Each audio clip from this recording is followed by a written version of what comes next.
Bonjour à tous. Aujourd'hui, je vous révèle quel est, selon moi, le meilleur pays pour immigrer.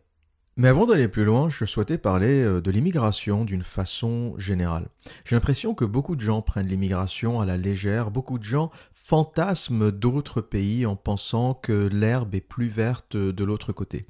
Ça peut être juste dans une certaine mesure et dans certains cas, mais ce n'est pas une vérité absolue et l'immigration, lorsque l'on se trompe, peut être une vraie catastrophe, un désastre dans la vie d'un homme ou d'une femme d'ailleurs.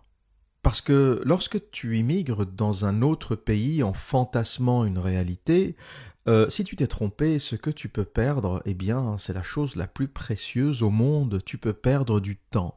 Si tu tournes en rond dans un pays pendant 4 ou 5 ans, pour ensuite réaliser que c'était pas le bon choix, pour réaliser que tu as perdu du temps et de l'argent, eh bien, 5 ans, c'est beaucoup dans une vie.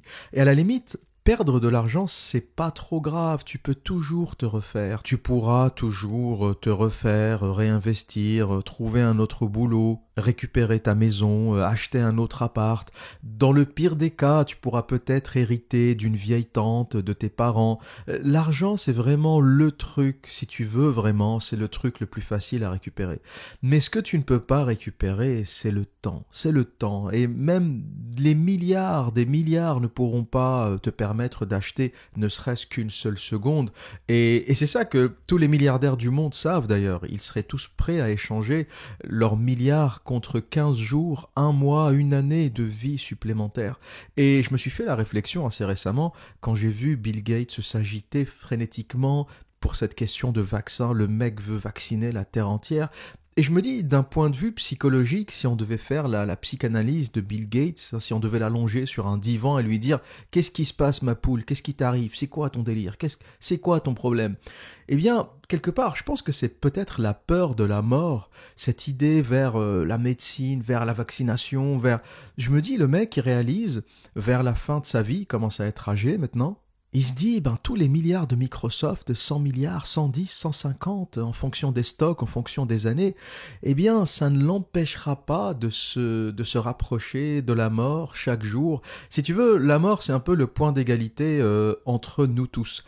Et la vie, d'une certaine manière, est assez égalitaire de ce point de vue-là. Nous naissons tous nus, et nous allons tous crever nus, bouffés par les mêmes vers de terre. La seule différence, en fait, c'est ce qui se passe au milieu. On est pareil, on meurt pareil, et entre les deux, il y en a qui seront plus riches, d'autres plus pauvres, certains plus beaux, d'autres moins beaux. On ne sera pas égaux dans cette partie centrale, mais le point de départ et la finalité, on la connaît tous. Entre Bill Gates à 80 ans et un pauvre à 80 ans, les dernières années qui leur restent, il y en a un qui va dormir dans un lit plus confortable, mais la finalité, les deux la connaissent. Tu vas au même endroit, quel que soit ton compte en banque.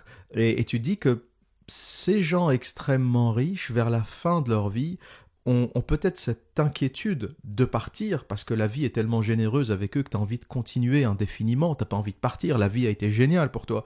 Mais tu réalises que tu vas quand même partir et même si chaque année qui passe, tu multiplies les milliards, chaque jour qui passe est un jour qui te rapproche de la mort. En fait, on compte souvent la vie en jours supplémentaires. Ton anniversaire, tu penses que c'est un an de plus. Mais la réalité, c'est que c'est un an de moins. T'es un an plus proche de la mort. Comme disait Pink Floyd dans leur chanson sublime, Time, One day closer to death. Tu es une journée plus proche de la mort. Et d'ailleurs, les paroles de cette chanson sont sublimes, probablement l'une des plus belles chansons des Pink Floyd. Elle nous dit « Et tu cours encore et encore pour rattraper le soleil, mais il est en train de se coucher. So you run to catch up with the sun, but it's sinking. » Faisant la course en rond pour se lever à nouveau derrière toi. Le soleil est le même d'une manière relative, mais toi, tu es plus vieux. À court de souffle, tu es un jour plus près de la mort. Shorter of breath, and one day closer to death. Incroyable, magnifique chanson des Pink Floyd. Pink Floyd, c'est un peu le groupe que j'ai eu le plus de mal à partager, ou la musique que j'ai eu le plus de mal à partager. À chaque fois que j'envoyais des paroles ou une chanson, quand j'étais plus jeune, au lycée, à l'université, un truc que je trouvais génial, que je partageais avec des amis, ça faisait toujours pchit, parce que ils ne comprenaient pas, ils n'arrivaient pas vraiment à saisir le sens, ni la musique. Je pense que la musique des Pink Floyd est trop expérimental et les paroles sont un peu trop en avance sur les jeunes. C'était déjà en avance sur le temps, mais quand t'as 20 ans, tu captes pas trop ce sens. Et c'est un peu une musique que tu redécouvres avec l'âge, tu vois, j'écoutais Pink Floyd déjà quand j'avais 16-17 ans, ça me parlait un peu, mais je trouvais la musique jolie, je saisissais un peu les paroles, mais ça me transcendait pas plus. Puis t'écoutes à 30 ans et tu commences à comprendre le sens et tu te dis waouh, c'est balèze, c'est joli, c'est incroyable. Ces mecs ont compris quelque chose. Et tu réécoutes à 40 ans et ça te sublime encore. Tu trouves que c'est encore mieux. Et plus tu vieillis, plus t'écoutes et plus tu réalises des choses nouvelles. C'est un peu ça pour moi, la musique, la poésie, l'art, la littérature qui traverse le temps. C'est un peu ces choses que tu peux relire et découvrir de nouvelles choses en fonction de ton avancée dans la vie, en fonction de ton âge. Et à chaque fois que tu l'ouvres, tu dis waouh. Et je pense que je réécouterai encore Pink Floyd à 50, à 60 ans et je découvrirai encore des choses, où j'apprendrai encore des choses, où je comprendrai encore ces paroles d'une manière encore différente. Et c'est le propre de ce qui traverse le temps. C'est un peu la différence entre le jazz, la musique anglaise des années 60-70 et ce qu'on peut avoir aujourd'hui, le rap, la techno. On écoutera encore du jazz, on écoutera encore les Pink Floyd, les Zeppelin à la radio dans 20 ans, alors que les morceaux de hip-hop, de rap qu'on écoute aujourd'hui n'existeront plus, ne serait-ce que dans 2, 3 ou 5 ans. C'est un peu la différence entre l'œuvre d'art, entre l'art sublime et la musique du quotidien, quoi. Si on prend un exemple dans la langue française, on écoutera encore du Aznavour et du Piaf dans 20 ans, alors que Johnny Hallyday, le mec est mort il y a quelques années, plus personne ne l'écoute déjà. Pareil pour le rap, pareil pour Booba, pareil. C'est des trucs que t'écouteras plus jamais parce que c'est dans l'air du temps, les gens l'ont écouté pendant un moment, mais c'est du commercial, c'est mauvais et tu n'écouteras jamais du Johnny Hallyday ou du Booba ou peu importe, je m'y connais pas très bien en rap, désolé de ne citer que cette référence, t'écouteras ça dans 40 ans et tu te diras c'est de la merde. T'écouteras Time des Pink Floyd et t'écouteras ce couplet qui te dit à court de souffle, tu es un jour plus proche de la mort, et même dans 100 ans tu reliras ça et tu te diras c'est tellement universel. Qu'est-ce qui est plus universel que la mort? Qu'est-ce qui est plus universel que le temps qui passe? Qu'est-ce qui est plus universel que d'être chaque jour un jour plus proche de la mort? Et donc, ne perds pas ton temps dans un pays ou dans une aventure d'immigration sur la base d'un fantasme. Et c'est là où je voulais en venir, c'est que l'immigration doit être réfléchie, ça doit être un vrai projet réfléchi, pensé, te demander qu'est-ce que tu vas y faire, quel est ton projet, quelle est la vie que tu as envie de mener, qui vas-tu fréquenter là-bas lorsque tu vas dans un nouveau pays? Est-ce que tu vas vivre avec les expats français? Est-ce que tu vas vivre avec les locaux? Est-ce que tu vas vraiment apprendre la langue et t'intégrer? Et aujourd'hui, on a une espèce de fantasme que j'entends beaucoup chez les jeunes et chez les gens qui m'écrivent. C'est cette idée de l'immigration vers les pays de l'Est, cette idée beaucoup dans les milieux nationaux, dans les milieux identitaires, qui pensent que l'Europe de l'Ouest a perdu son identité, est devenue trop cosmopolite et qu'à l'Est, il y a un peu plus d'authenticité, qu'elle soit religieuse, qu'elle soit ethnique, qu'elle soit peu importe ce qu'on recherche. Et j'entends dans les milieux identitaires des gens dire je vais aller vivre en Roumanie, je vais aller vivre en Bulgarie, je vais aller vivre en Pologne. Et quand j'entends ces gens-là, je me dis bon ben très bien, je respecte ton projet d'immigration. À la base, c'est bien de voyager et de découvrir. Mais lorsque tu me dis je vais vivre en Roumanie ou en Pologne ou en Bulgarie, je te dis mais ou la question que j'ai envie de poser c'est qu'est-ce que tu vas aller y foutre et de quoi vas-tu vivre? Parce qu'à la base, il faut bien comprendre que c'est des pays où il n'y a pas de boulot. Faut être clair sur ça. C'est des pays où il n'y a pas de boulot et où les salaires sont très bas. Si vous vous demandez pourquoi il y a autant de Roumains, de Bulgares, de Polonais sur les chantiers en Europe de l'Ouest, en France ou au Royaume-Uni, et surtout au Royaume-Uni, c'est juste qu'il n'y a pas de boulot chez eux. Ces gens-là rêveraient de rester chez eux. Les Polonais traditionnels catholiques rêveraient de pouvoir vivre chez eux, d'avoir les moyens de vivre chez eux. Mais c'est les impératifs économiques qui fait qu'ils immigrent au Royaume-Uni. Et d'ailleurs, dès que l'économie en Pologne s'améliore, les gens rentrent chez eux. Il y a eu des Polonais qui sont rentrés il y a 2-3 ans. Il y a eu une vague comme ça de Polonais. L'immigration a été négative pour la première fois. Beaucoup de gens ont dit c'est à cause du Brexit. C'est complètement faux parce que la plupart ont la double nationalité, la plupart ont leur visa de travail. Le Brexit ne changera rien à leur situation. C'est juste que la situation en Pologne s'est améliorée. La situation économique s'est améliorée. Et dès que les gens ont eu du boulot pour rentrer chez eux, ils sont rentrés, tout simplement. Et il y a des pays qui n'ont pas la chance de la Pologne, qui n'ont pas un peu cette économie qui repart, des pays comme la Roumanie, la Bulgarie, où il y a toujours pas de boulot. Même si la situation s'améliore un peu petit à petit, les pays s'ouvrent, le tourisme se développe un peu, mais on n'y est pas encore. Et la dernière fois, pour déconner, je parlais avec un de mes handymen sur un chantier. Le handyman, c'est un peu le bricoleur, c'est le mec qui touche à tout, il sait un peu tout faire. Il n'a aucune spécialité, mais il sait faire un peu de peinture, un peu de menuiserie, un peu de machin. Il s'appelle Christinel. Christinel, j'ai jamais entendu ce nom, je crois que c'est typiquement roumain. Et je lui dis, Christinel, tu penses quoi si je te dis que je vais aller vivre en Roumanie? Je lui dis, Hey Christinel, what would you say if I tell you that I'm going to live in Romania? Et il me répond, What do you mean living in Romania? Qu'est-ce que tu veux dire vivre en Roumanie? Je lui dis, je sais pas, j'ai envie d'aller faire une expérience, 1 an, 2 ans, vivre en Roumanie. Et le mec, il pense que je me moque de lui, tu vois, il me regarde un peu de travers comme ça, il me dit, mais c'est quoi ton délire? Tu gagnes en 3 heures ce que les mecs gagnent en 1 mois, et c'est quoi ton problème? Tu te moques de moi? C'est quoi où est-ce que tu veux en venir, tu vois? Parce que pour lui, roumain, il bosse en Angleterre, un handyman sur un chantier, ça fait 200 balles par jour, c'est 25 livres sterling de l'heure, 200 livres sterling par jour sur une journée de 8 heures, ça fait en gros 230 euros en fonction de la livre sterling, des fois elle est un peu plus haute, des fois un peu plus basse, mais bref, dans ces eaux-là. Et 200 livres sterling, 230 euros, c'est pratiquement la moitié du salaire mensuel moyen en Roumanie. Tu vois, le salaire moyen, il doit être à 450 ou 500 euros. Eux, ils gagnent ça en 1 mois. Lui, il gagne ça en 2 jours. Donc, il n'y a pas photo. Travailler au Royaume-Uni ou travailler en Roumanie, pour lui, il n'y a pas photo. Il fait 5-6 ans en Angleterre, il rentre, il achète sa maison cash en Roumanie, alors que ses potes sont encore en train de galérer et faire du bricolage.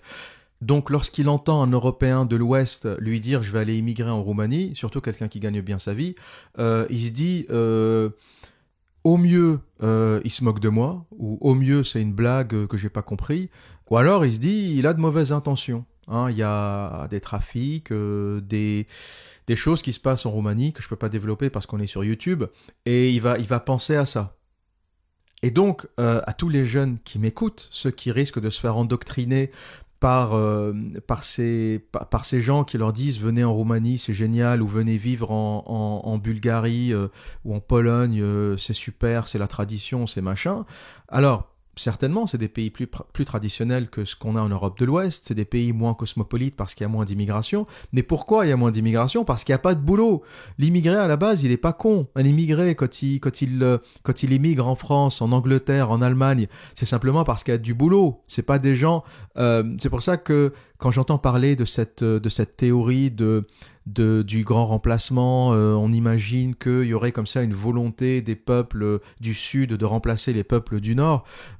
C'est ridicule de penser comme ça parce que ce n'est même pas nécessaire, parce que la logique, elle est purement économique. La logique, elle est purement économique. Si les gens vont travailler en Allemagne et si les gens viennent travailler à Londres, c'est pas pour remplacer les Anglais, c'est juste que les salaires sont 15 fois, 20 fois supérieurs à leur pays d'origine, et ils peuvent réussir en 10 ans ce qu'ils ne réussiraient pas chez eux en 200 ans. C'est vrai qu'on a comme ça on essaye d'expliquer des théories obscures là où il n'y en a pas. La logique, elle est simplement économique. Les gens ne sont pas cons. Les Mexicains vont aux États-Unis parce qu'il y a de l'argent à se faire, et les Américains ne vont pas au Mexique parce qu'il y a du chômage de masse et qu'il n'y a pas de boulot. C'est une logique purement économique. Des fois, il faut pas aller chercher des choses compliquées, obscures là où il n'y en a pas. et personne ne va en Pologne, ou personne n'immigre en Pologne, ou personne n'immigre en Roumanie ou en Bulgarie, ou même en Grèce aujourd'hui, parce qu'il n'y a pas de boulot, tout simplement. Et même les gens qui immigrent aujourd'hui en Grèce ou en Italie, c'est avec l'espoir de traverser le continent et finir en Angleterre. Les mecs qui sont à Calais, ils ne veulent pas rester en France. C'est assez incroyable. T'as des administrateurs français qui passent à Calais avec des visas et des tampons. Tenez les mecs, mais restez, vous avez l'asile, vous avez le machin. Puis le mec, il est afghan, il vit la guerre depuis 10 ans, il a traversé l'Asie centrale, l'Europe, et il dit non, je veux pas de ton visa français, faut moi la payer, moi je veux passer en Angleterre. Ton SMIC à 900 euros, ça m'intéresse pas. Donc quand tu vois ça, tu comprends tout. Le mec vient d'une zone de guerre, il a tout perdu, sa maison, sa famille, son machin, et il ne veut pas rester en France. Il ne veut pas du visa français, il ne veut pas des papiers français, parce que lui, il veut juste travailler. Et il veut passer en Angleterre parce qu'il y a du boulot. Et même lorsqu'on lui offre un visa français sur un plateau d'argent en lui disant « mais tiens, reste chez nous », le mec fait « non, parce que j'ai pas envie de rester chez vous à gagner 800 balles ou 900 balles par mois et toucher vos aides sociales ». D'ailleurs, c'est un peu la différence entre le Royaume-Uni et la France. Le Royaume-Uni attire des travailleurs, des gens qui viennent bosser. La France attire plus peut-être des familles ou des gens qui ont besoin des aides sociales. Si tu veux, quand t'es courageux, jeune, fort, que t'as un savoir, tu vas en Angleterre. Lorsque t'es marié, que t'as 5 gamins, que t'es moins mobile, peut-être que t'as moins de possibilités, tu restes en France. Il y a des mécanismes un peu compliqués dans l'immigration. Il y a aussi une logique, qui est une pure logique économique.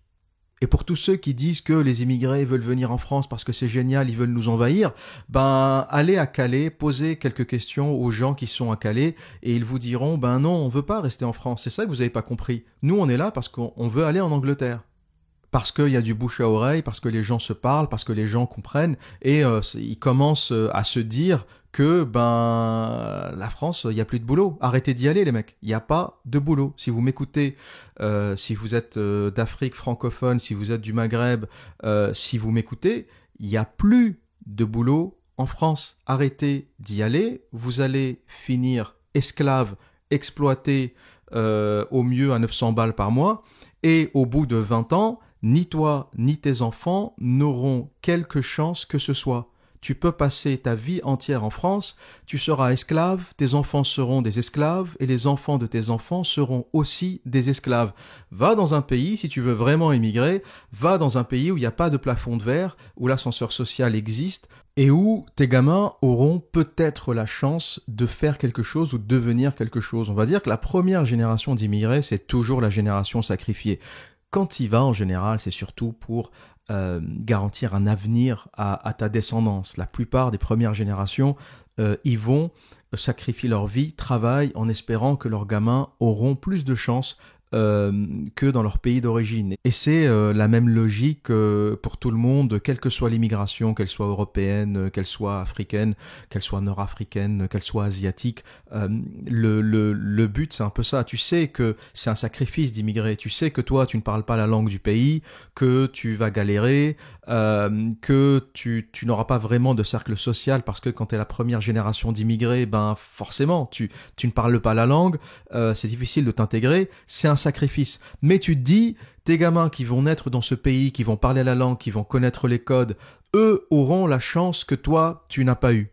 Mais quand tu es dans des pays où l'ascenseur social fonctionne, ce sacrifice, à la limite, il en vaut peut-être le coup. Tu te dis, bon, moi je suis maçon, ou moi je suis ouvrier chez Renault. J'imagine les premières générations de Portugais ou de Maghrébins qui sont arrivés en France pour travailler. Ils savaient très bien que c'était la galère, ils savaient très bien qu'ils galéraient, ils savaient très bien qu'on allait un peu se moquer d'eux. Le portugais, c'est le Portos, l'arabe, c'est le Bougnoul. Ils savaient très bien qu'ils allaient se prendre tout ça dans la gueule. Mais ils se sont dit, ils ont un peu encaissé en se disant nous on a vécu ça, nos gamins auront une meilleure vie. Et ça ne vaut le coup que si ta descendance a une meilleure vie. Mais si tu es dans un pays avec un plafond de verre extraordinaire, où l'ascenseur social n'existe pas, et si c'est pour que tes gamins vivent le même niveau d'esclavage que toi t'as vécu, le sacrifice n'en vaut pas la peine. Donc faut pas aller dans ces pays-là, faut pas aller dans des pays où il y a des plafonds de verre, des codes, où l'ascenseur social est impossible, où tu n'auras pas une meilleure vie au fur et à mesure des années qui passent. Et donc, pour les Français qui fantasment, ou pour les Européens de l'Ouest, ou pour les Occidentaux qui fantasment leur vie dans des pays de l'Est, dans l'absolu, ça ne veut pas dire que c'est bien ou mal, mais il faut simplement se poser les bonnes questions. Et les bonnes questions, c'est qu'est-ce que tu vas y faire? C'est quoi ton projet? Est-ce que tu as un projet d'entrepreneur? Tu vas monter une boulangerie, une pâtisserie, un business, un commerce, quelque chose? Est-ce que c'est un projet de bricolage où tu vas aller bosser dans un call center, dans un truc, dans un centre d'appel, ou tu vas aller bosser dans, je sais pas, un business où les expatriés bossent parce que tu parles une langue particulière, allemand, français, et tu peux utiliser un peu ce skills, cette connaissance pour travailler. Est-ce que tu vas faire du bricolage de type coaching en séduction, ou plutôt rencontrer l'amour à l'Est? Il y en a plein qui se sont lancés dans ça. Ils s'installent dans les pays de l'Est et ils proposent aux Européens de l'Ouest de leur trouver des femmes, en Pologne, en Roumanie. Mais c'est un business. Il va trouver une Polonaise ou une Roumaine et il va t'expliquer que c'est la femme de ta vie et que tu vas faire ta vie avec elle alors que vous ne parlez pas la même langue, vous n'avez pas la même culture. Vous n'avez pas de points communs, et il faut comprendre que ça, c'est ni plus ni moins qu'un business. Je ne sais pas combien de couples réussissent ou réussissent à vivre ensemble sur la très longue durée, mais bon, moi personnellement, c'est pas mon délire. J'ai rencontré beaucoup d'étrangères, pratiquement des 5 continents, et la barrière de la langue, c'est un vrai problème. Faut arrêter de croire que c'est facile. Même si tu parles anglais, qu'elle parle anglais, les choses que tu peux exprimer dans ta langue maternelle n'ont rien à voir avec le niveau de choses que tu peux exprimer dans une autre langue. Le mec qui m'explique j'ai connecté avec une Roumaine qui parle pas un mot de français. Bon, je sais pas ce que tu veux dire par connexion. je sais pas quel est ton niveau d'exigence. T'as peut-être connecté avec son pétard, mais t'as pas connecté avec son esprit. T'as connecté avec un bout de cul, un bout de nichon. T'as pas connecté avec son mental. Et on est dans un monde d'hommes féminisés, d'hommes fragiles, et donc c'est très facile de connecter. Le mec, il voit une photo, il est amoureux. T'as plein de mecs comme ça, Il a vu une photo 3 secondes sur Tinder, le mec il est au paradis, il pense à elle, il a envie de lui envoyer des fleurs. Malheureusement, c'est le monde dans lequel on vit. C'est pas les mecs qu'on a envoyés dans les tranchées en 14-18. On est dans une autre espèce de mecs fragiles qui tombent amoureux tous les 15 jours et qui pensent connecter parce qu'ils ont vu un décolleté et une gonzesse bien foutue. Donc tu n'auras jamais, si t'es honnête avec toi-même, le niveau de connexion que tu as avec quelqu'un qui parle ta langue maternelle avec une personne qui ne la parle pas. Et ça, c'est important parce que le travail ou ce que tu vas y faire va définir un peu ta vie, le cercle social, les gens que tu vas fréquenter, ta vie au quotidien. Ça va être quoi ta vie en Roumanie? Ça va être quoi ta vie en Bulgarie? Est-ce que tu vas fréquenter des Français, des francophones, des expats comme toi? À ce moment-là, tu as vite fait le tour. Il y a quoi? Il y a 300 expats français en Roumanie, à Bucarest. Il y a combien de mecs avec qui tu peux vraiment discuter, que tu peux vraiment fréquenter au quotidien? Bon, tu auras vite fait le tour. Est-ce que tu vas apprendre le roumain ou le bulgare ou le polonais et essayer de fréquenter les locaux ou essayer de t'intégrer, sachant que c'est quasiment impossible. Les Français au Royaume-Uni ne s'intègrent pas, par exemple. Les Français fréquentent les Français, ils sortent entre Français, ils ont très peu, ils apprennent pas l'anglais. Les Français en Angleterre ont un anglais catastrophique. T'as des mecs qui sont là depuis 10 ans, ils parlent moins bien que moi, ou ils ont un anglais moins bon que moi quand j'étais arrivé et que j'étais là depuis 6 ou 7 mois. J'ai quelque part fait l'effort de parler et de m'intégrer, mais la réalité, c'est que le français ne s'intègre pas. Les Français au Royaume-Uni traînent à South Kensington, ils essayent de trouver du pain français, des boulangeries françaises. Ils n'ont pas vraiment d'amis anglais. C'est très très rare, c'est extrêmement rare. Et en général, ils fréquentent ou des Français, ou des Italiens, ou des Espagnols, des gens d'Europe du Sud, ou d'autres expats qui sont à Londres. Mais très peu de Français vivent vraiment ou fréquentent vraiment des Anglais. Donc il faut bien comprendre que le comportement par défaut, c'est d'aller retrouver les tiens. Ça me fait rire en France quand on parle d'assimilation, d'intégration, parce que nous-mêmes, on ne s'intègre pas lorsqu'on va à l'étranger. Il faut bien le comprendre. À l'étranger, le Français parle français, il met son fils au lycée Charles de Gaulle français, il lui fait passer le bac français, il essaye de trouver des boutiques françaises, du pain français. Le niveau d'intégration est d'à peu près 0.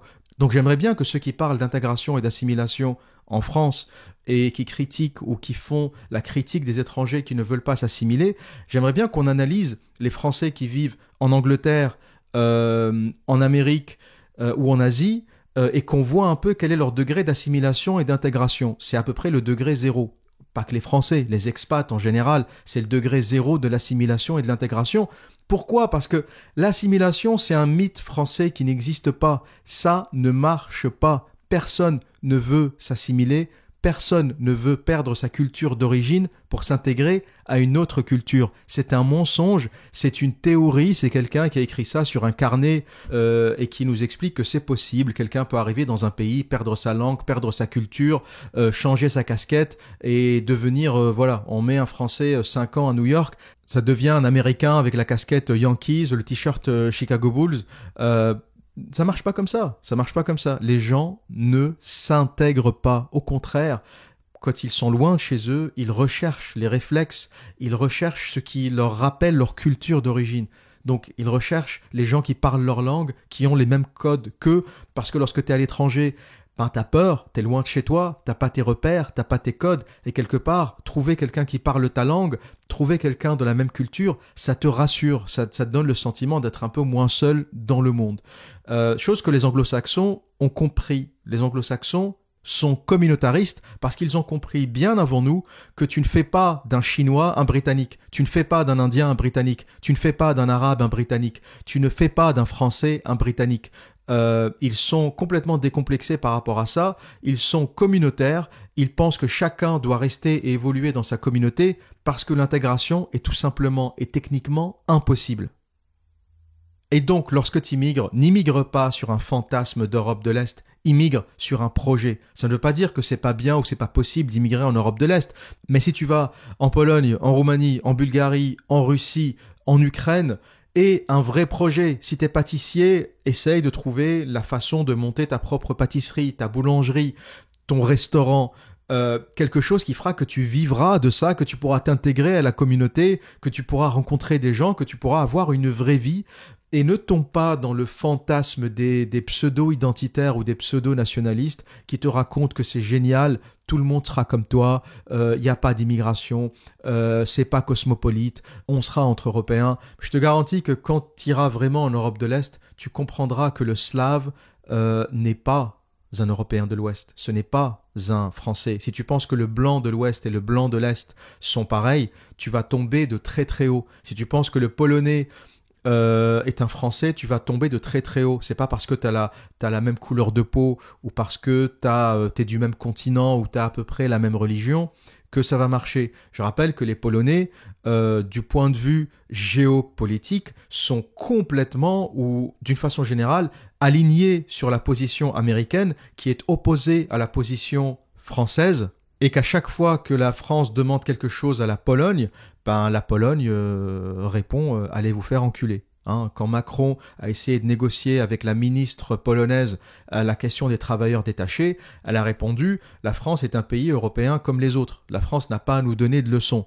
Dans l'absolu, tu peux dire pourquoi pas. La France n'a pas de conseils à donner à la Pologne. Sauf que quand tu es le deuxième contributeur net à l'Union européenne et quand les Polonais construisent leurs autoroutes, améliorent leur pays avec les impôts des Français, je pense qu'on a quelque chose à dire. Quand les Roumains touchent de l'argent net des contributeurs ou du contribuable français, je pense qu'on a quelque chose à dire. Donc cette Union européenne qui met tout le monde à niveau et qui explique qu'on est tous pareils, je suis pas totalement d'accord avec ça. Je pense que les contributeurs nets, les gens qui mettent des milliards de l'argent de leurs contribuables, devraient avoir quelque chose de plus à dire que les gens qui sont des bénéficiaires nets et qui ne payent rien à l'Union européenne. Au contraire, ils reçoivent de l'argent. Sans parler des missiles américains stationnés en Pologne, aux frontières de la Russie et qui menacent à tout moment de déclencher des tensions avec le grand voisin russe qui, lui, n'est pas d'accord avec ça parce que c'est un peu contraire aux accords initiaux où l'OTAN ne devait pas aller au-delà des frontières de l'Allemagne de l'Est.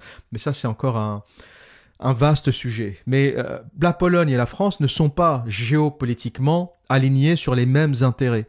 C'est une civilisation différente, c'est une culture différente. Donc si tu t'es fait avoir, si tu es jeune et tu t'es fait avoir par un identitaire qui t'a expliqué vas-y, ils sont comme nous, ils sont chrétiens, c'est les mêmes, c'est les machins, le français n'est pas un slave. Tu vas tomber de très très haut. Le français n'est pas un Européen de l'Est. Et je peux te dire que tu vas découvrir des choses. Si tu es vraiment parti que pour ça, si tu n'as pas de projet et tu es parti parce que tu penses qu'il y a une identité commune et que tu vas vivre épanoui en tant que Français, que tu vas être accepté, que ça va être génial et qu'ils vont se dire waouh, super, un blanc, tu vas tomber de très très haut. Il y a historiquement plus de points communs entre un Russe et un Kazakh qu'entre un Français et un Russe. Et donc le Russe va d'abord privilégier le Slave, ensuite il va se sentir proche des anciens pays de l'Union soviétique, le Russe est proche de l'Ukrainien, le Russe est proche du Kazakh, ils parlent la même langue, même si le Kazakh est asiatique à la base. Tu vois, le Kazakh c'est un mix entre le Turc et l'Asiatique, mais il parle russe. Le Kazakhstan, c'est la rampe de lancement, c'est Baïkonour, c'est l'aventure spatiale. Et même s'ils sont ethniquement différents, le Russe protégera d'abord le Kazakh avant de protéger le Français. Donc il faut sortir un peu de la boîte, arrêter d'écouter les identitaires qui vous expliquent avoir compris quelque chose sur le monde alors que ils sont sortis de la chambre de leurs parents il y a 15 jours, ils ont commencé à faire des vidéos YouTube il y a un an et ils vous racontent aujourd'hui qu'ils ont tout compris sur le monde parce qu'ils sont allés vivre en Roumanie ou en Bulgarie ou en Russie. Ces gens ne connaissent rien à la géopolitique, ces gens ne connaissent rien à la réalité du monde, et si vous les écoutez, vous allez tomber de très très haut. Faites votre expérience, pourquoi pas, mais si vous les écoutez, si vous allez en Hongrie en pensant que le Hongrois va accueillir le Français à bras ouverts, vous allez tomber de très très haut. Tu auras beaucoup plus d'affinité avec un francophone québécois qu'avec un Russe ou qu'avec un Hongrois. C'est comme ça. Les affinités, ça ne se fait pas par pureté d'ethnie ou par pureté de race. Ça se fait par points communs, ça se fait par destin commun, ça se fait par des politiques, par de la géopolitique commune. Ça se fait plus par du destin commun que par de la pureté ethnique que certains fantasment. Mais faites vos expériences, c'est peut-être aussi en faisant des erreurs qu'on apprend. Et vous ferez votre propre idée de cette immigration en Europe de l'Est. Et maintenant, après cette longue introduction, je vous dévoile quel est, selon moi, le meilleur pays au monde pour immigrer. Alors, ce choix est basé sur des critères très rationnels, sur une liste de critères très rationnels, qui sont les suivants. En premier, le travail, le business, la capacité de travailler, de fonder un commerce, de commencer une entreprise, et qui est pour moi la clé essentielle, la question numéro 1 que tu devrais te poser avant d'immigrer, c'est qu'est-ce que je vais aller y faire? Qu'est-ce que je vais foutre dans ce pays? Parce que le travail, c'est 8 heures par jour, c'est ce qui va faire vraiment ton quotidien. Même si tous les autres aspects de ta vie sont remplis, admettons, t'es marié, t'as des gamins, t'as une famille, t'as des amis, t'as des machins. Mais si tu bosses pas, eh bien, au quotidien, tu vas souffrir, tu vas tourner en rond, tu n'auras pas les moyens de vivre, de subvenir à tes besoins. Donc, le travail, c'est la clé. Et c'est le premier critère à considérer si l'endroit où tu vas, l'endroit où tu veux aller ne te permet pas de générer de la ressource pour vivre, oublie, c'est même pas la peine.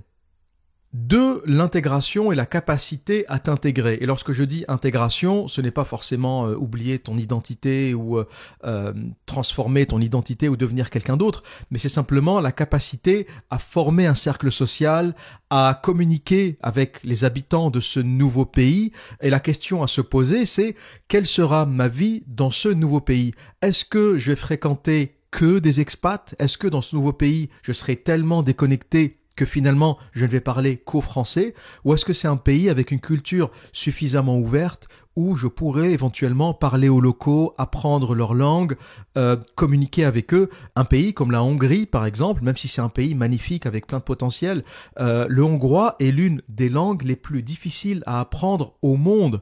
Et même avec la meilleure volonté du monde, même avec des années d'exercice, tu ne réussiras pratiquement jamais à parler couramment hongrois. Et ça, c'est un vrai sujet. Si tu veux immigrer en Hongrie, par exemple, faut te poser la question, est-ce que je pourrais vivre en Hongrie en parlant anglais tout le temps uniquement? Est-ce que je pourrais vivre uniquement avec des expats? C'est un vrai sujet, c'est une vraie question à te poser. Et donc, la capacité ou le potentiel de ce pays à t'intégrer est très très important. En numéro 3, le visa et l'administration. Un vrai sujet. Est-ce que le pays où tu vas a une politique de visa travail simple, efficace? C'est une vraie question. Hein. Si on parle par exemple de la Russie, c'est un pays qui peut être fascinant, c'est un pays très attractif. Et je suis l'un des premiers éventuellement à m'intéresser à l'immigration en Russie. Mais la question à se poser, c'est quelle est la politique des visas en Russie? Quelle est la politique du visa travail en Russie? Et pour avoir fait quelques recherches, je sais que la Russie, c'est un pays extrêmement simple lorsque tu es entrepreneur. Si tu débarques en Russie avec un demi-million ou 1 million d'euros en disant je vais installer ma boulangerie ou mon restaurant ou mon business, Poutine t'accueille à bras ouverts. C'est pas un problème. T'es un entrepreneur, tu vas venir créer du travail. Par contre, si tu vas en mode chômeur avec ton CV, j'ai envie de chercher du boulot, je suis pas sûr que le Poutine, ça l'intéresse.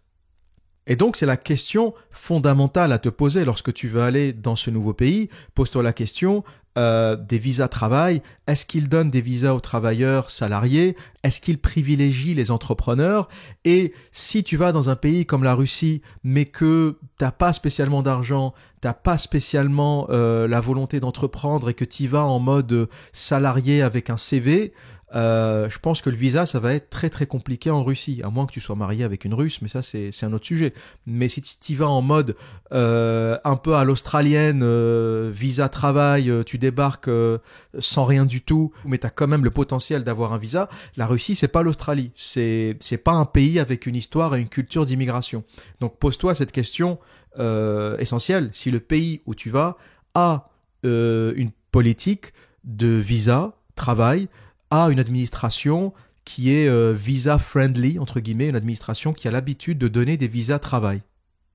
Le 4e point, c'est la sécurité et c'est essentiel parce qu'il y a plein de pays intéressants mais que je ne recommanderais jamais pour des raisons de sécurité. On peut prendre l'exemple du Brésil, un pays énorme avec des gens formidables, un potentiel business extraordinaire, mais quand tu vas au Brésil, la sécurité, c'est un vrai problème. Rio, c'est une ville où tu peux te prendre une balle dans la tête sans n'avoir rien fait. En France, tu te fais agresser, on te demande d'abord le téléphone, puis quand tu dis non, tu peux te faire planter. À Rio, tu te prends d'abord une balle dans la tête et ensuite, il te prend le téléphone. C'est assez inquiétant pour beaucoup de Brésiliens. D'ailleurs, c'est pour ça que Bolsonaro a été élu. Et c'est pour ça que le Brésil, c'est un pays sur lequel je suis assez mitigé. Il y a beaucoup de potentiel. C'est un pays hyper libéral où tu peux investir, où tu peux éventuellement réussir.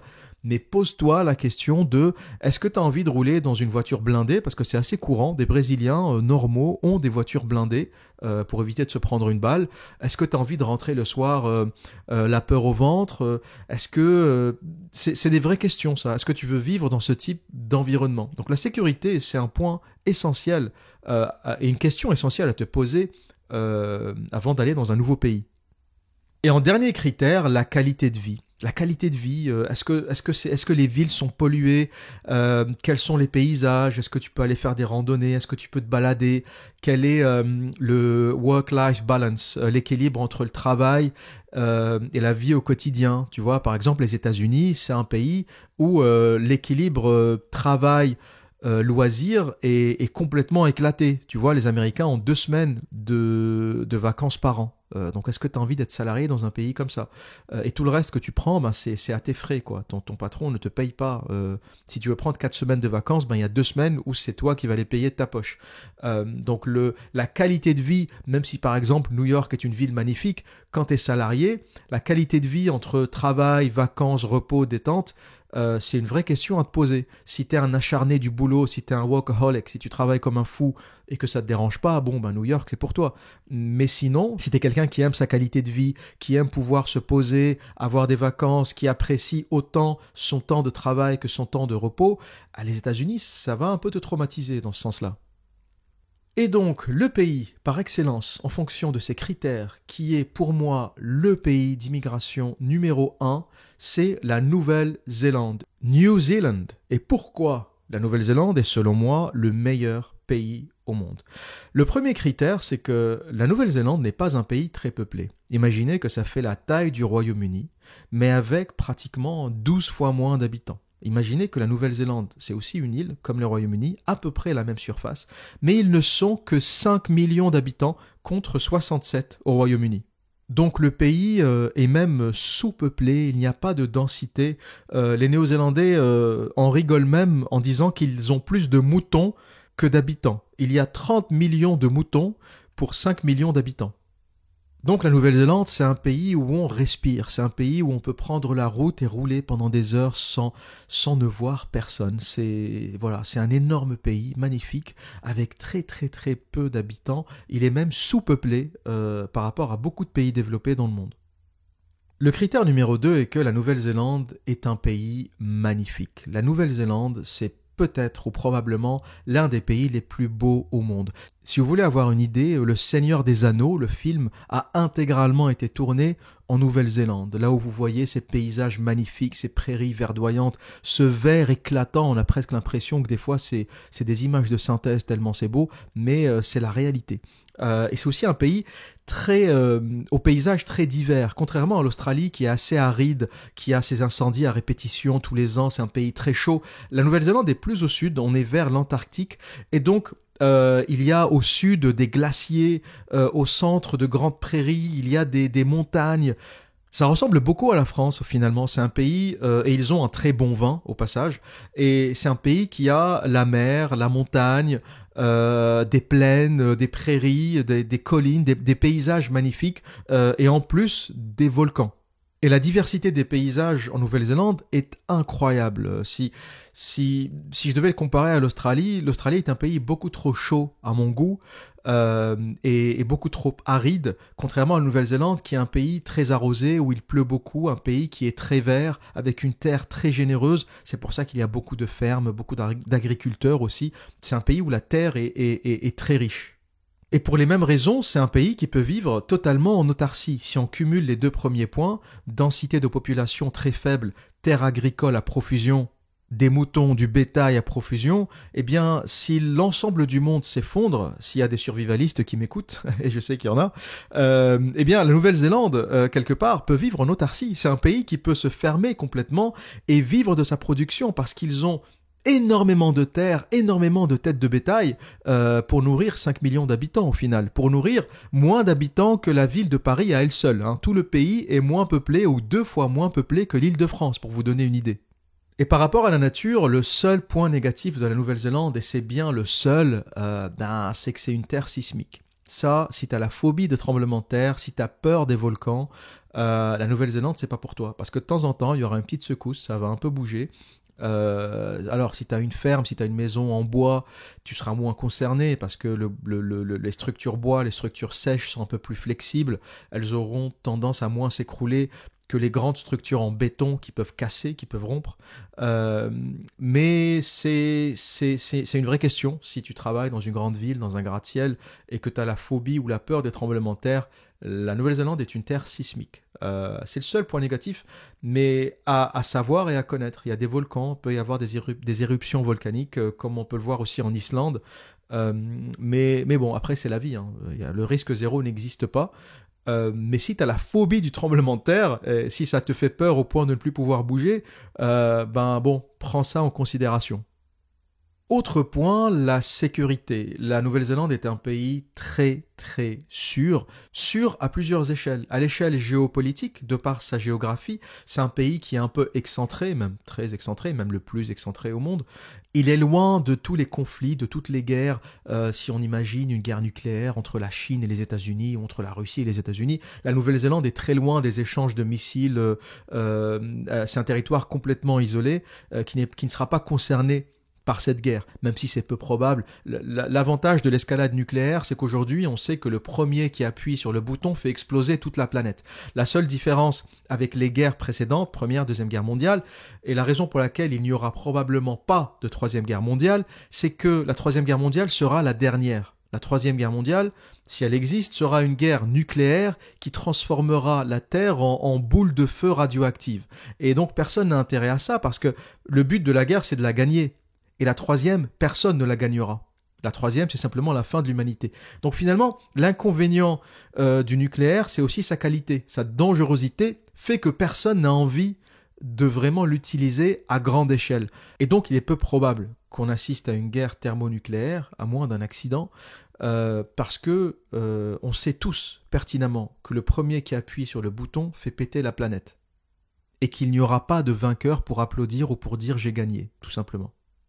Mais il est bon, lorsque tu vis en Nouvelle-Zélande, de savoir que tu es loin de toutes ces considérations, tu es loin de la Russie, de l'Amérique, de la Chine, tu es un peu tranquille dans ton coin, coincé entre l'Australie, qui n'est pas un pays particulièrement dangereux, et l'Antarctique, tu vois. Tu es un peu tout seul, tu es tranquille.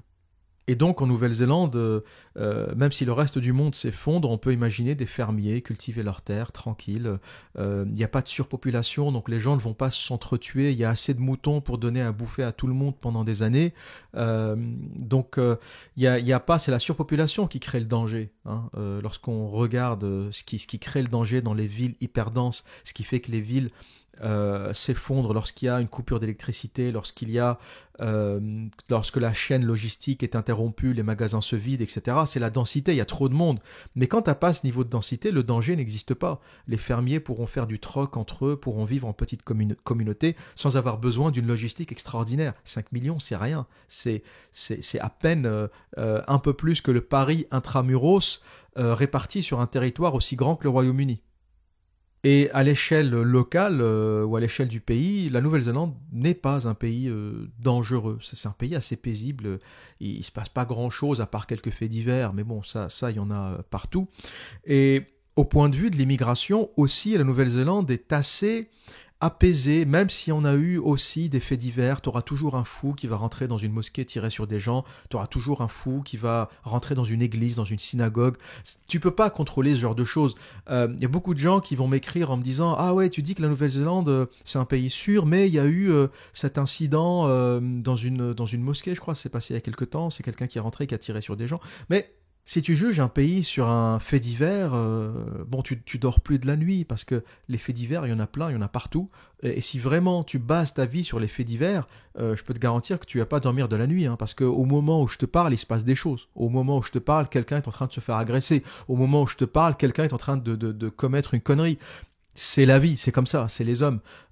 Donc il faut plus essayer de comprendre la logique ou juger la Nouvelle-Zélande sur 20 ans, sur 30 ans, regarder quels ont été les actes de violence sur cette durée, les comparer à la France et regarder quels ont été les actes de violence sur la durée et essayer de juger si c'est un pays dangereux ou pas, ou le comparer au Brésil par exemple.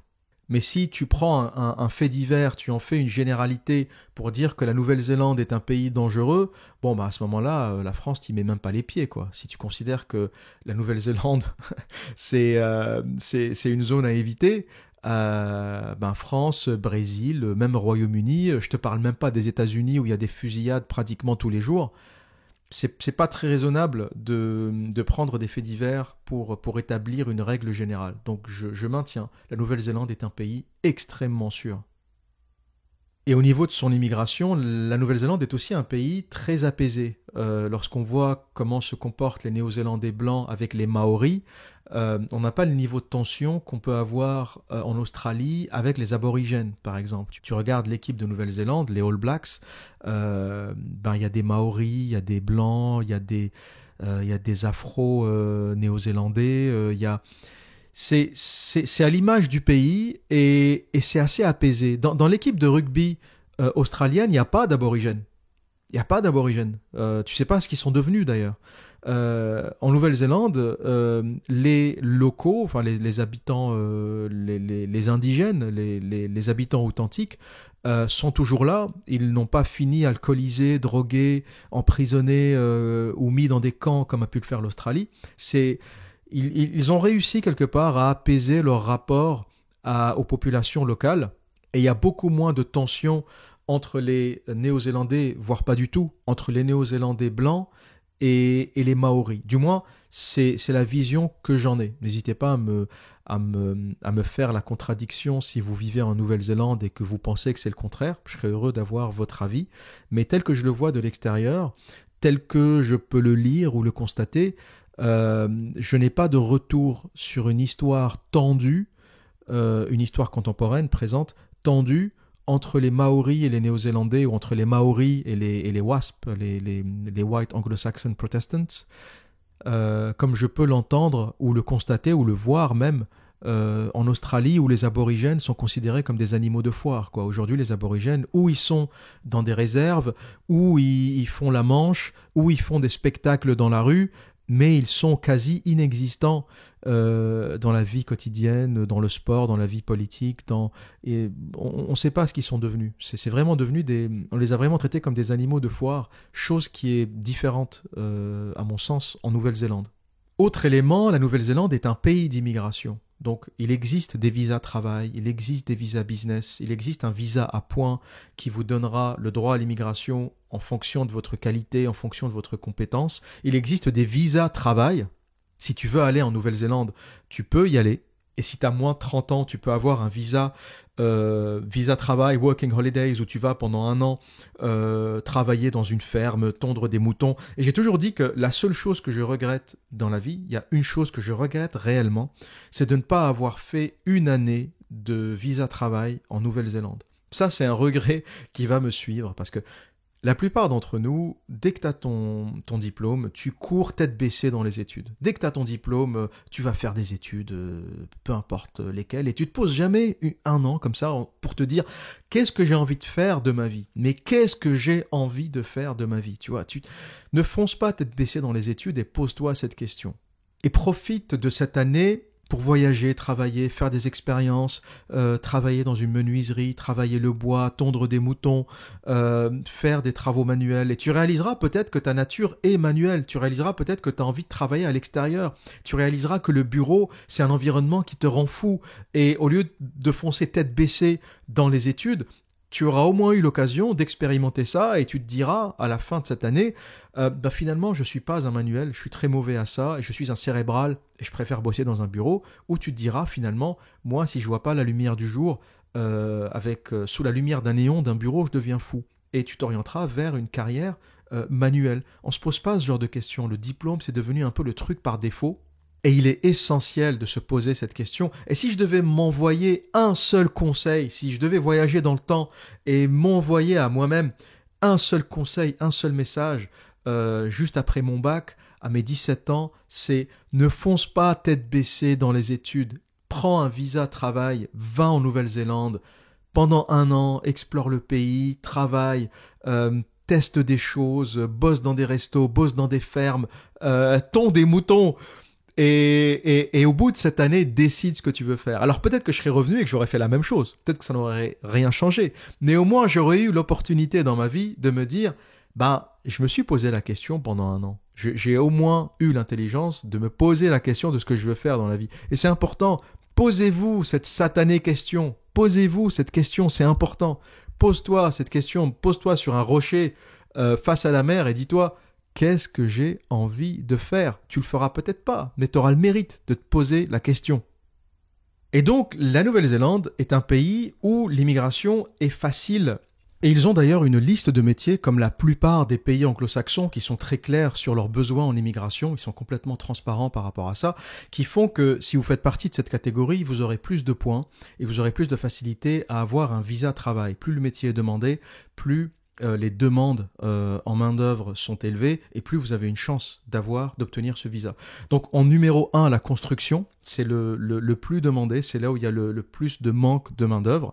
Le deuxième métier, c'est les ingénieurs, engineering, quel que soit le domaine, ingénieur électronique, ingénieur mécanique, ingénieur informatique, codeur, tout ce qui touche à l'ingénierie d'une façon générale, tout ce qui touche à la science dure. Faut pas oublier que la Nouvelle-Zélande, c'est un pays hyper développé, c'est un pays très en avance sur l'intelligence artificielle, c'est un pays très en avance sur la production de jeux vidéo, d'images de synthèse. C'est assez intéressant parce que la Nouvelle-Zélande arrive tout en étant un pays d'agriculteurs, tout en étant un pays de fermiers avec une quantité phénoménale de terres agricoles. C'est aussi un pays hautement technologique. Ils ont quelque part le meilleur des deux mondes et particulièrement en intelligence artificielle, Auckland est en train de devenir l'un des centres importants de l'intelligence artificielle. Et donc, si tu es ingénieur, si tu bosses dans les maths, si tu as un diplôme de physique, d'électronique, eh bien, la Nouvelle-Zélande, il y a une vraie carte à jouer pour toi. Le troisième secteur, c'est la finance et le business. Forcément, on est dans un pays hyper libéral. On est dans un pays, encore une fois, un pays anglo-saxon hyper libéral comme la majorité des pays anglo-saxons, et donc finance et business, si tu as fait des études de commerce, si tu as fait des études en business, si tu es quant en mathématiques, si tu as fait des maths appliquées à la finance, la Nouvelle-Zélande, pareil, tu as une grosse carte à jouer. Ensuite, c'est la santé, les métiers de la santé, les métiers du social, les métiers du service. C'est aussi, comme tous les pays modernes et développés, c'est un pays vieillissant. Et donc, il y a beaucoup, comme en France, comme en Allemagne, de manque pour tout ce qui est aide à la personne. Et bien sûr, tourisme, restauration, c'est un pays très très touristique également.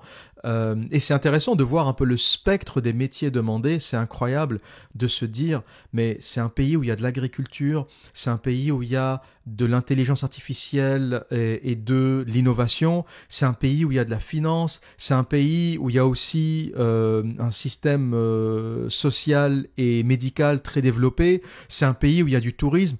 Quand tu cumules les richesses et le potentiel de la Nouvelle-Zélande, c'est phénoménal, c'est incroyable qu'une petite île perdue comme ça au nord de l'Antarctique, coincée entre l'Antarctique et l'Australie, cumule autant de richesses, tout en étant aussi un pays apaisé, un pays relativement bon à vivre, même excellent, comparé aux standards qu'on peut trouver dans les autres pays développés qui sont quelque part victimes de leur succès. La majorité des pays développés attirent forcément beaucoup de monde, beaucoup d'immigration. Le nombre fait, et même le cosmopolitisme qui peut les rendre intéressants, les rend aussi invivables. Ils sont quelque part victimes de ce succès qui finit par les rendre quasiment surpeuplés et invivables. La Nouvelle-Zélande a réussi à cumuler toutes ces richesses tout en restant pratiquement sous-peuplé et très bon à vivre. Mais il y a un seul inconvénient à la Nouvelle-Zélande, et ça, il faut le savoir, c'est la distance. La Nouvelle-Zélande est loin de tout, et lorsque tu es européen et que tu veux immigrer en Nouvelle-Zélande, il faut savoir que chaque voyage pour rentrer à la maison te prendra 48 heures sans prendre en considération le jet lag, le décalage horaire, la fatigue pour récupérer du décalage horaire. Je pense que c'est un jour par zone ou par heure. Si le décalage est de 7 heures, il te faut 7 jours pour récupérer. Si le décalage est de 12 heures, il te faut pratiquement 2 semaines pour récupérer complètement du décalage horaire. Et ça, c'est important à savoir. Lorsque tu es isolé en Nouvelle-Zélande, il faut savoir que si un proche a un problème, si tu dois rentrer en urgence en Europe, en France par exemple, ou en Suisse ou en Belgique, il te faut pratiquement 48 heures de voyage avec l'escale, avec les décalages, sans parler de la fatigue qui s'ensuit. Et ça, c'est pas négligeable. Si tu arrives à vivre avec ça, finalement, tant mieux pour toi. T'as évacué le plus gros problème de la Nouvelle-Zélande. Mais si tu es quelqu'un qui est proche de sa famille, qui a besoin d'aller voir ses parents, ou parce qu'ils sont âgés et qu'ils ont besoin de toi, de ton attention, ou parce que par nature, t'es pas quelqu'un qui peut supporter la solitude ou qui peut supporter d'être isolé, la Nouvelle-Zélande, c'est encore plus loin que l'Australie, quoi. Donc, c'est vraiment un critère à prendre en considération avant d'y aller. Beaucoup de gens sous-estiment ça en se disant c'est pas grave, 48 heures, si je dois rentrer, je rentre, machin. Mais une fois qu'ils sont là-bas, ils réalisent réellement ce que ça veut dire d'être isolé. Quand t'es en Europe, tu réalises pas. T'es à 1 heure de vol d'Amsterdam, à 2 heures de vol de Berlin, à 1 heure et demie de vol de Madrid ou de Barcelone. Tu réalises pas un peu ce qu'est réellement l'éloignement. Mais quand il te faut près de 2 jours pour te rendre chez toi, tu réalises un peu ce qu'est le vrai éloignement. Donc à ne pas négliger, il faut savoir que quand tu vas en Nouvelle-Zélande, tu pourras rentrer chez toi au mieux 1 fois par an. Peut-être 2 fois par an, mais je connais très peu de gens qui font l'aller-retour depuis la Nouvelle-Zélande 2 fois par an. Surtout si t'as émigré avec ta femme, tes enfants, enfin le billet va te coûter une fortune. En général, les gens rentrent 2 semaines à Noël, mais sans plus. Donc il faut te dire que quand tu seras là-bas, tu rentreras chez toi 1 fois par an et que l'éloignement est sérieux. L'éloignement depuis la Nouvelle-Zélande est une chose sérieuse à prendre en considération. Si c'est quelque chose si t'es pas spécialement proche de ta famille, si t'es pas quelqu'un qui doit rentrer en Europe plusieurs fois par an, tu vivras très bien l'éloignement. Et donc voilà les critères pour lesquels je pense que la Nouvelle-Zélande, c'est un peu l'Eldorado. C'est un peu l'Eldorado pour celui qui veut un pays sûr, avec une sécurité absolue, autant sur le plan géopolitique. Il faut savoir que la Nouvelle-Zélande ne se mêle pas des guerres, ne se mêle pas trop de politique extérieure. Donc c'est un pays sûr autant sur le plan géopolitique que sur le plan intérieur, au sens immigration, délinquance, etc. C'est un pays dynamique, c'est un pays vert, c'est un pays magnifique, niveau d'éducation extrêmement élevé, niveau d'enseignement, niveau des écoles, niveau technique extrêmement élevé, possibilité d'avoir une ferme, d'avoir un jardin, d'avoir de grands espaces, de grands paysages, entouré d'océans. Je ne pense pas qu'il y ait un meilleur endroit sur Terre en termes de qualité de vie. Et c'est aussi assez proche de la France quand il pense. Il y a un peu de tout. Il y a la mer, la montagne, les vallées, les collines. Il y a des paysages qui ressemblent aux fjords dans le sud de la Nouvelle-Zélande. Tu te croirais en Norvège avec d'énormes glaciers. Et le nord est un peu plus chaud, ça ressemble un peu plus au sud de l'Australie ou à Sydney. Donc la diversité des paysages est extraordinaire. Et pour moi, la Nouvelle-Zélande, c'est vraiment la destination numéro 1 au monde. Si vraiment tu as envie de te barrer et que tu cherches un pays qui cumule tout ça, la possibilité d'avoir un visa, la possibilité de travailler, la possibilité de rencontrer du monde, d'avoir une vie sociale. Les Néo-Zélandais sont très ouverts, comme beaucoup d'anglo-saxons, et tu pourras avoir un cercle, tu pourras te faire un cercle d'amis et avoir une vraie vie, surtout que l'anglais n'est pas particulièrement dur à apprendre. Et autre chose, et dernière chose, c'est que même si tu reviens de Nouvelle-Zélande, ton CV va parler pour toi. Si tu fais 1 an, 2 ans, 5 ans dans une boîte de tech en Nouvelle-Zélande et que tu dois revenir en Europe, eh bien ton CV te permettra de travailler au Royaume-Uni, en France, en Belgique, en Suisse. C'est vraiment une expérience hors norme. C'est pas le cas lorsque tu reviens de Roumanie, de Bulgarie. Tu reviens au bout de 5 ans en Bulgarie. Faire valoir ton CV, je suis désolé de te le dire, hein, mais c'est une perte de temps. Tu pourras peut-être faire valoir autre chose, mais faire valoir le bulgare ou le roumain comme langue, comme deuxième langue, ou faire valoir un CV après avoir bossé en Roumanie, c'est peut-être un beau pays, mais je suis désolé, on se la pète pas quand on a un diplôme, avec tout le respect que j'ai pour la Roumanie, pour la Bulgarie, qui sont de très beaux pays, de très belles cultures. Pas de jugement de valeur, c'est simplement réaliste sur la réalité du diplôme, sur la réalité. Voilà, il y a des pays qui ont des réputations. C'est comme dire, quand tu as un diplôme de boulangerie ou de pâtisserie français, ça vaut quelque chose. Si tu débarques avec un diplôme de boulanger que tu as eu dans un autre pays, ça n'a pas le même poids qu'un diplôme français. On sait que la France, c'est le pays de la baguette, c'est le pays du pain.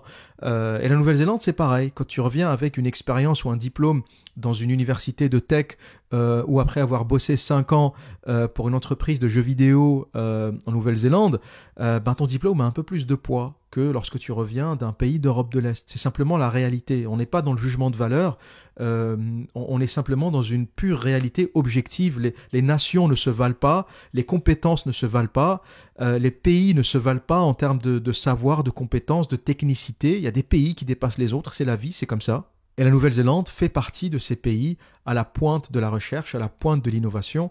Et donc même si tu reviens en France, tu n'auras jamais perdu tes 4 ou 5 ans en Nouvelle-Zélande, et dans la majorité des cas, tu ne reviens jamais. C'est pas possible de goûter à autant de beauté, de prospérité, et de revenir en France. À moins qu'il y ait quelque chose qui t'ait gêné, ou à moins que tu aies eu une mauvaise expérience pour une raison particulière.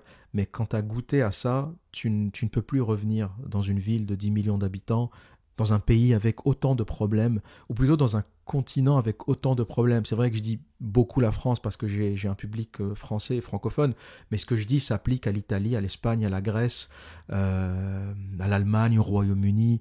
C'est à peu près... Voilà, il y a des pays qui s'en sortent un peu mieux que les autres en Europe, mais le problème général de surpopulation, de sécurité, de tension, d'immigration, il est un peu le même partout en Europe. Et je prends souvent la France comme exemple, pas parce que la France est pire que les autres, c'est juste que c'est mon pays, je le connais un peu mieux que les autres, et c'est une référence plus facile à prendre pour moi. Mais les problèmes que je cite s'appliquent aussi aux autres pays d'Europe de l'Ouest et dans une certaine mesure aux pays d'Amérique du Nord.